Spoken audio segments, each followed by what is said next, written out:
What's up, y'all boys? It's your girl Asia, like the continent, and welcome to my channel. Got my passport.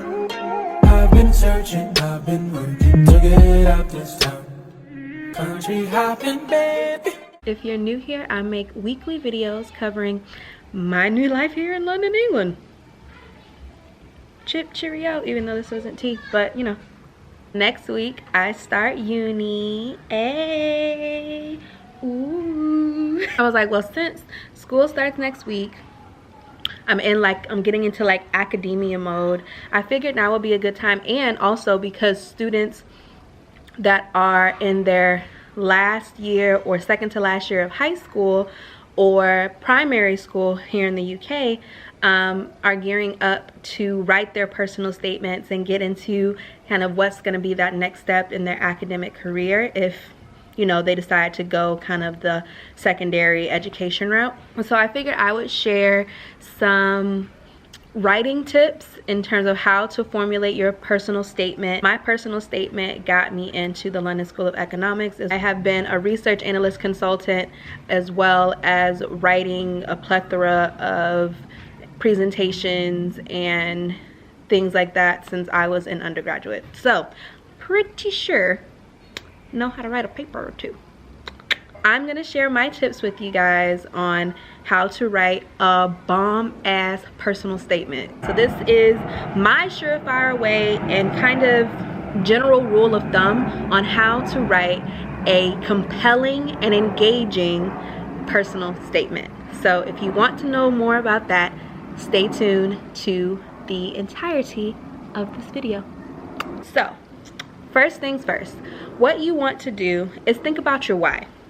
Why are you, first of all, why are you applying to university in the first place? Like, do you really want to do this? Is your parents like forcing you to do it? Is it societal pressure? You really don't know what to do, so this is a safe bet. Like, think about what, or do you have a specialty or an impact that you want to make onto the world, and you believe that getting a secondary education is going to help propel you to that next point.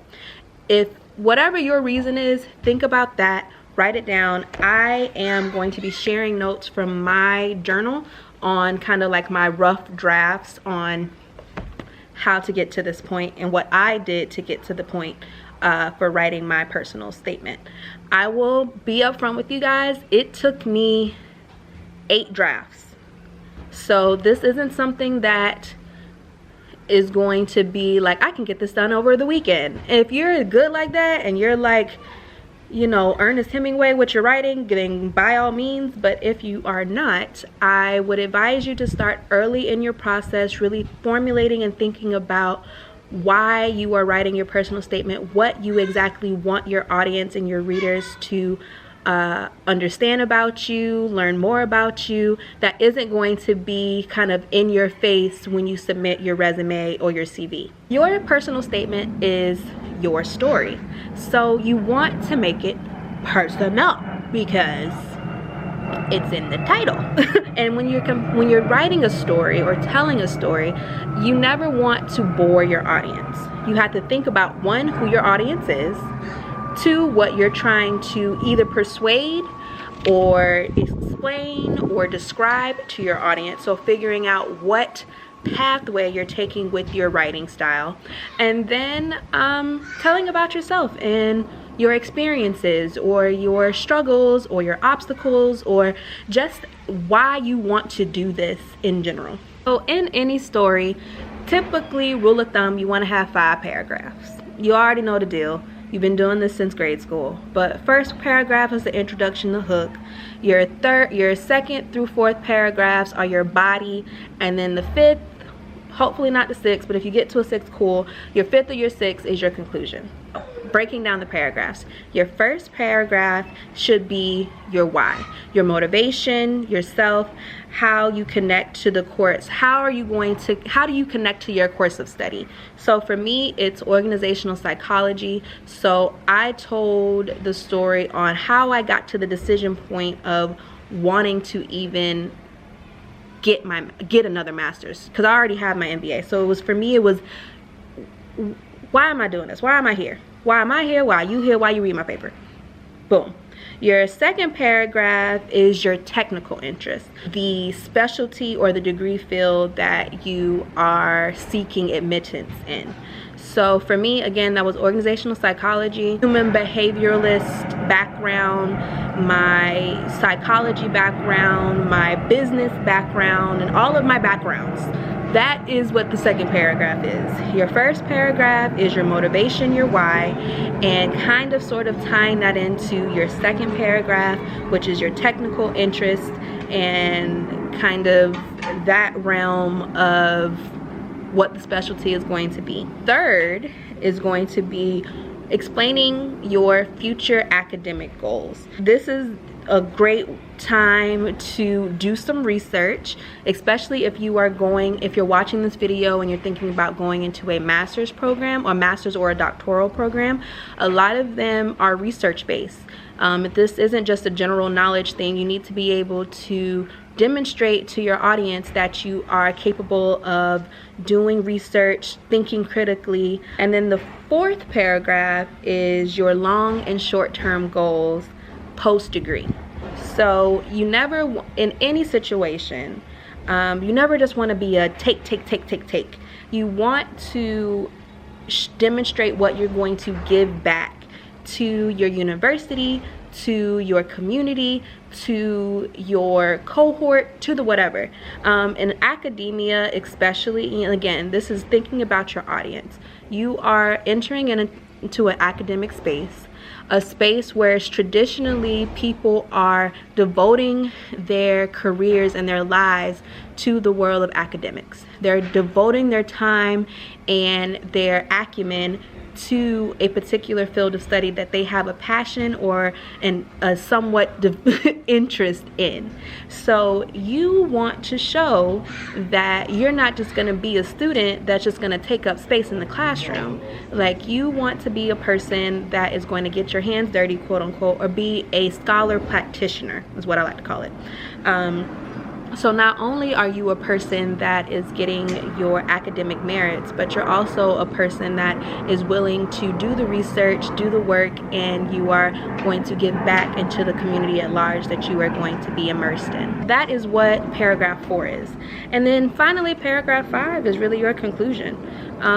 This is the part where you tell your university and tell the advisors that are looking over your personal statement, or anticipation for wanting to be a part of this program, giving your thanks, praising the program if you so choose, the school and the city in which you are going to be involved in. I know that kind of sounded like a lot, but honestly guys, once you get the ball rolling, again, like I told you in the beginning of this video, I did 8 edits. 8 edits of my personal statement. I had 3 to 5 people look over my personal statement, 2 of which were friends, 3 of which who were friends or colleagues, and 2 I legit went to my former university, Florida State University. I went through their career center. A high schooler going into college or a primary student going into university, you would visit your school advisor in this case to have them look over your personal statement and resume.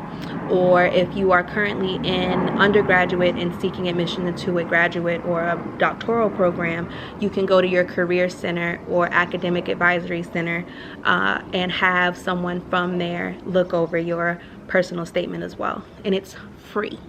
So utilize your resources. That's what they are there for. That's what these people get paid to do, and go forth and be great. If you didn't pay attention and listen to anything else I said and you skipped through this video, this is the part where you want to stop. This part where you want to stop and pay attention, because this is the summary of what you need to do to write a bomb-ass personal statement. So paragraph 1 is your introductory, your hook, your zinger, your motivation, your why. Why are you doing this? Your second paragraph is your technical interest. What is attracting you to this program, and more so, what is attracting you to this field of study? You can tie in what your why is. You can tie in your technical skills, your personality traits, all of that fun stuff. That's in paragraph 2. Paragraph 3 is your future academic goals. So that's you including kind of your research that you've done, or your general knowledge on the subject area that you have done, your interest in the professors or the cohort that you're prospecting to be a part of. All of that fun stuff goes into paragraph 3.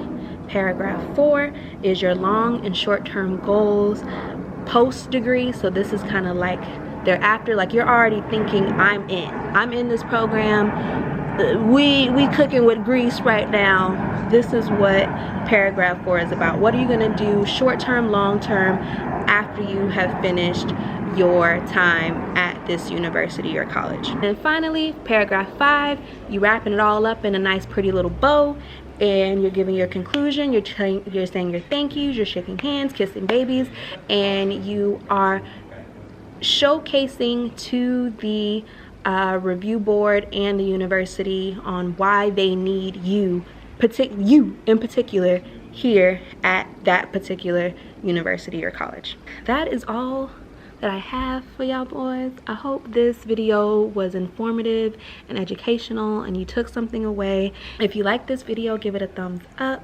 Don't forget to like, comment, and subscribe. If you haven't already, hit that subscribe button right here in this region. Until next time, y'all boys.